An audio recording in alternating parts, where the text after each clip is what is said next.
Hello everyone, I hope you're all doing well. This series of lessons will explore understanding the quadrants of risk. My name is Dr. Dennis Edogun, your risk smart buddy. Let's go. When we say quadrant is usually, when you have to divide stuff into four. Usually, if you use the vertical and the horizontal axis, you can have four different quadrants. In trying to conceptualize how different risks can be categorized for proper understanding and treatment, we usually split or break down the huge chunk of risk into four different quadrants. Uh, One of those quadrants belong in the strategic level of businesses or organizations at the top. So there's strategic risk, there are operational risks, there are financial risks, and there are hazard risk. These different risks impact organizations in different ways. Therefore, we need to understand them in in order to um, in order to prepare better for mitigating these levels of risk across organizations. So in today's lesson, we're going to focus more on the hazard risk. Then next lesson, we'll go to the next in four uh, classes or four lessons within the next 4 weeks. We'll treat all the four different quadrants of risk. Hazard. How is hazard different than operational risk? That's the topic for today. By definition, we say hazard risks are traditionally insured or insurable risk that stem from potential property, liability, or personal loss exposures. All risks are not insurable, but hazard risks are those categories of risks that are insurable. Therefore, the use of insurance becomes a tool for mitigating hazard risk. Later on, I will explain what I meant by insurable or non-insurable risk. The hazard risks are classified as pure risk, offering no chance of gain, only loss or no loss. What this means is that for hazard risk, the chances of gaining financially from it does not exist.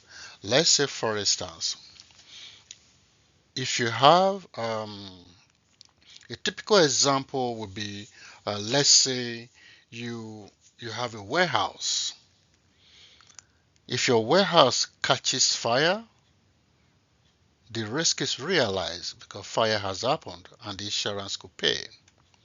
However, if your warehouse do not catch fire, you stay the way you are. You haven't gained from the risk financially. I hope that makes sense. The key distinctions are as follows. Typically originate from external factors beyond direct control. For instance, like I said, if your warehouse is engulfed in fire, sometimes it's beyond the control of the operator. Often involve physical damage or injury, like fire incident. In Canada, for instance, when you live in a home or an apartment, even if you don't own the apartment, you are mandated to have a fire insurance. When you have a fire insurance for your apartment, the owner of the house also have insurance for the property. However, if there is fire incident in the property, the owner of the house isn't going to pay for your personal property that got damaged. Is your own fire insurance that will make that payment. But if fire do not happen, you stay the way you are, you don't gain anything. So pure risk are very suitable for insurance transfer. Is one of the treatment methodology of sharing or transferring the the loss to a third party, and in this case an insurance company. The key characteristics of hazard risk are as follows. External origin, like we said before, originate from external factors beyond organization's direct control. Physical impact, it will usually involve physical damage to assets or injuries or even death to individuals. Insurability, well suited for insurance transfer through premium payments. When you take an insurance policy, according to the contract, on monthly basis you pay monthly or annual basis as the case may be, you pay the premium, and for paying your premium the insurance company guarantees that if there is a loss the insurance pays. Measurable, frequency and severity can be assessed using historical data, or based on the historical data you can use quantitative methodology to be able to determine the impact or severity of an event.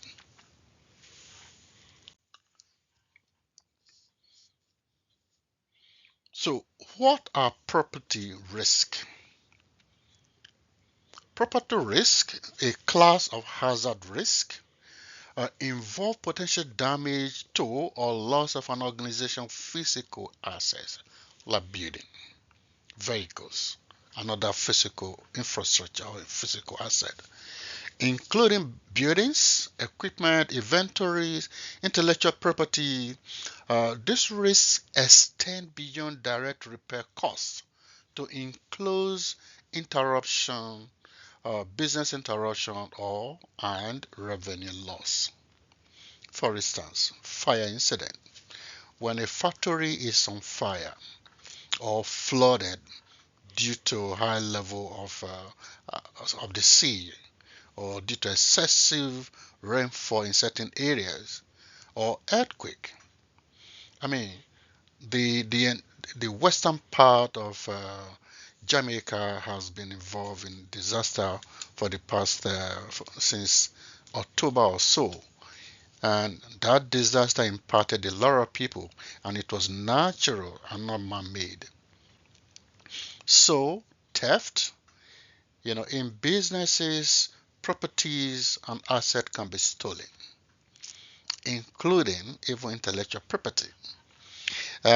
Windstorm, hurricane, the type that impacted um, Jamaica, and vandalization or vandalism. In some parts of the world, factories or business premises could be vandalized by criminals. Next to property loss is liability risk. And this risk arises from an organization's legal responsibility for harm, cost to others, including bodily injury, property damage, or financial loss.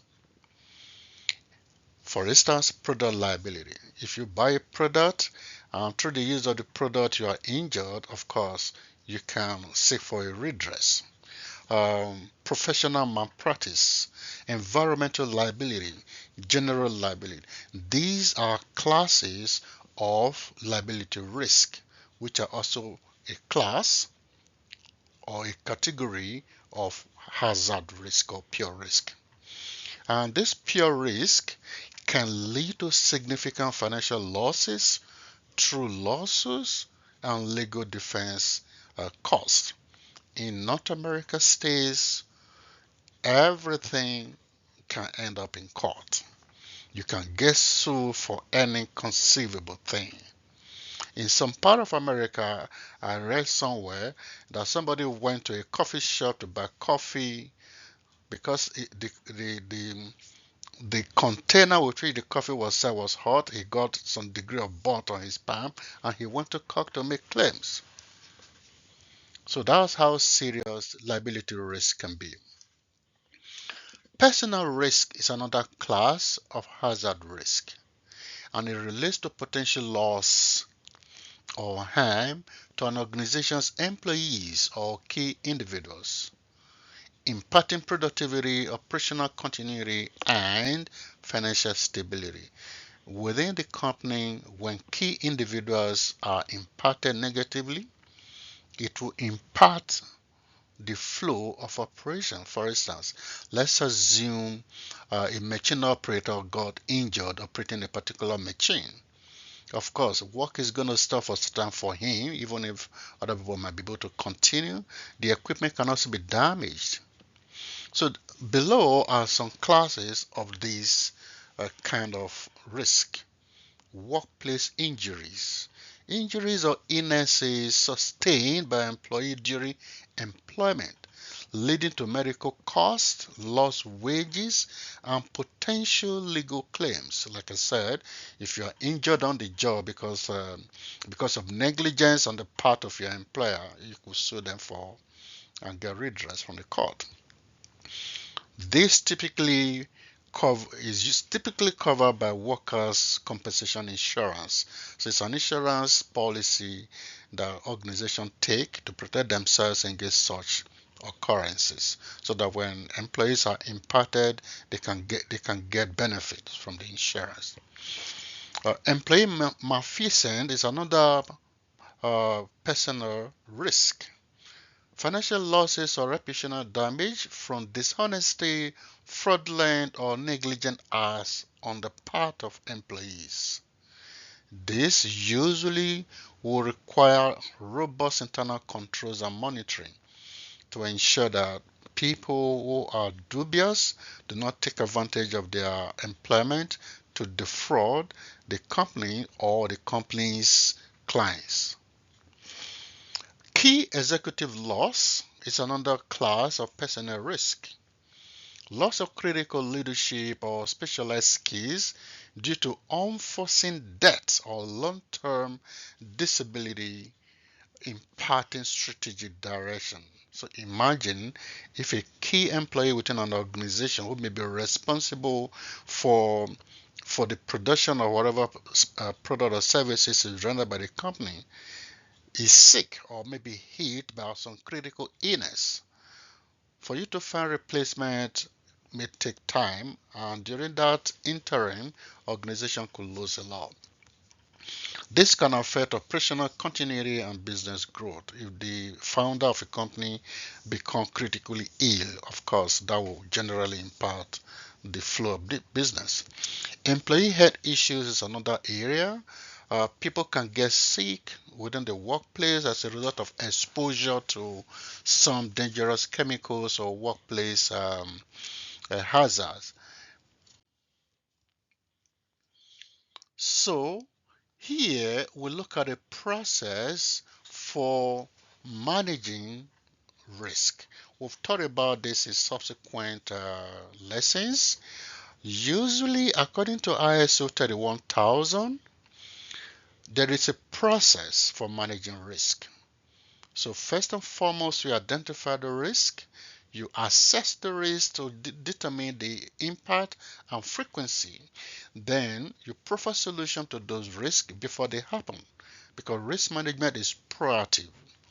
And having put in place certain safeguards, you want to monitor to ensure that the safeguards you put in place are effective in curtailing the problem.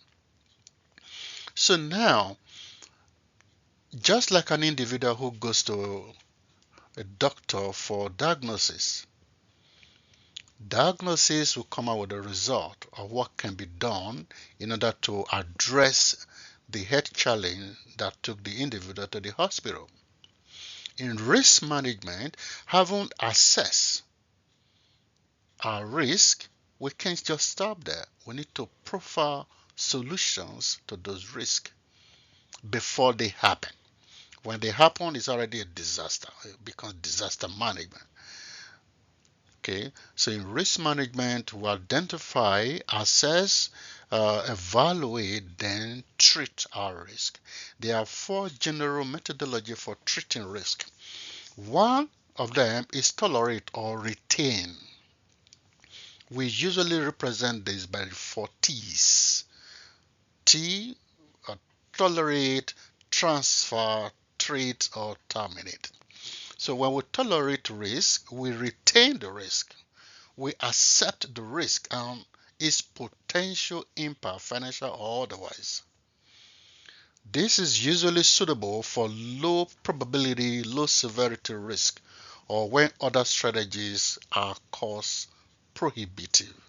If it is too expensive to treat the risk, then you just bear it. But when you bear the risk, when you tolerate the risk, you must have a contingency plan in place to say, if it does happen, I will do this, I will do that. So the next one is transfer. At some point, we thought about the use of insurance to transfer hazard risk to a third party. Risk transfer shifts the responsibility to another party, typically through insurance contracts. The organization pays monthly or annual premium for protection against specific or specified losses. We consider this option when the risk is insurable and external funding is available to, we treat or we reduce the risk. When we reduce the risk, we implement measures to minimize risk probability and or severity. And this could involve or include engineering controls, administrative procedures, and safety protocols. So a combination of these three can help reduce the frequency and occurrence of such um, losses. A typical example, for instance, is in every factory, finger injury is usually very common. A lot of people have lost their fingers due to poor procedural approach to machine operation. So, from my previous life, one of the ways we mitigate that risk is to ensure proper training, proper procedure, and proper supervision.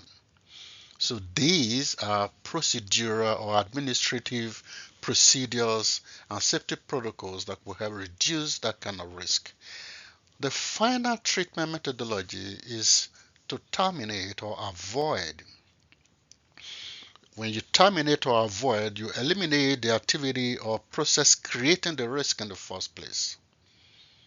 May involve changing operations, discontinuing products, or modifying business practices. You use these when severity exceeds all potential benefits that you can gain by mitigating the risk. Now, having gone through this, here are some major takeaways. First, hazard risks are traditionally insurable risks, stemming from potential property damage, liability claims, or personal losses, typically offering no chance of gain.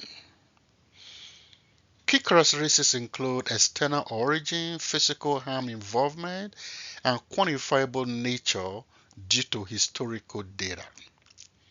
Primary types will include property risk, fire, flood, liability risk, product liability, professional malpractice, and personal risk or personnel risk, workplace injury, loss of key executive. Best practices include systematic identification. Like we said in some of our previous lessons, there are different methodology for identifying risk. So regularly identify and document potential hazard risks through inspections and data analysis. Comprehensive assessment is also very important, and it involves evaluating risk based on frequency and severity to optimize mitigation efforts. Strategic treatment will involve employing appropriate strategies, for instance, tolerate or retain, treat or reduce, transfer through insurance, or terminate or avoid. In all of this, continuous monitoring is very, very important. It's crucial to regularly review and update risk management approaches to address changing conditions because nothing is static. Life is dynamic. So, proactively managing hazard risk enhances organizational resilience and protects business value. Thank you very much for your attention. Thank you for your time. And again, don't forget, like, comment, and subscribe for more risk smart insights. Don't forget to also tell us what your biggest takeaway from this lesson is. Thank you. I'll see you again in my next video. Bye bye.